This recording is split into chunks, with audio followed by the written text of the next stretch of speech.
Assalamualaikum warahmatullahi wabarakatuh. Saya Olivia Septiani Putri dengan NIM 21020303006 dari Prodi PDP angkatan 2021. Di sini saya akan sedikit menjelaskan tentang sistem peredaran dana ikan. Untuk itu, mari kita lanjut ke topik berikut.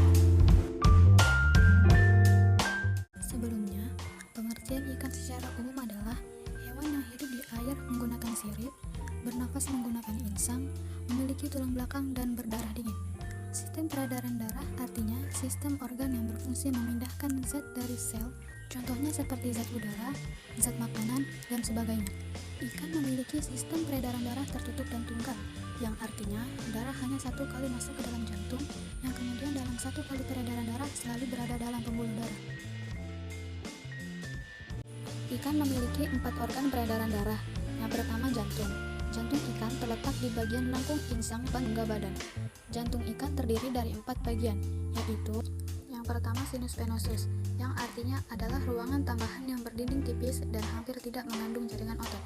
2. Atrium, yaitu ruang tunggal yang dindingnya relatif tipis, terletak anterior dari sinus venosus.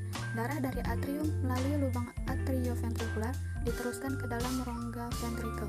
Yang ketiga ventrikel, yaitu ruang berdinding tebal berotot yang menerima darah hanya dari atrium saja dan memompahkan darah melalui aorta ventral ke insang.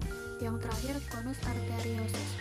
Pada elasmobranchi, conus arteriosus berkembang dengan baik, tapi tidak mempunyai bulbus arteriosus. Organ peredaran darah ikan yang kedua yaitu arteri. Arteri dalam tubuh ikan berfungsi untuk menyalurkan darah yang keluar dari insang menuju keseluruhan tubuh. Pembuluh darah arteri mengandung banyak oksigen untuk diedarkan ke seluruh tubuh ikan. Yang ketiga vena.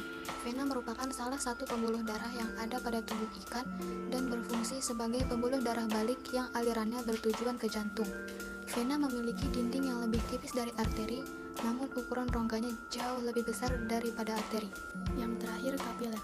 Kapiler merupakan tempat percabangan saluran darah pada tubuh ikan yang berfungsi sebagai tempat pertukaran antara sel dan jaringan atau zat.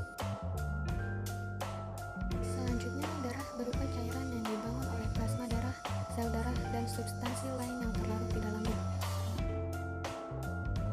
Ikan memiliki beberapa kadar protein plasma, yaitu albumin, lipoprotein, globulin, ceruloplasmin, fibrinogen, dan iodoporin.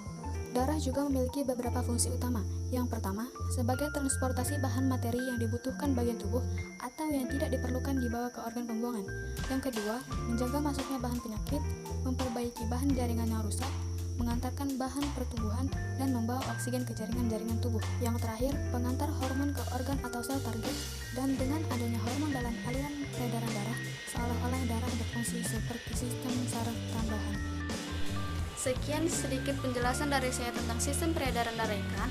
Apabila ada kesalahan mohon dimaafkan. Assalamualaikum warahmatullahi wabarakatuh. Bye.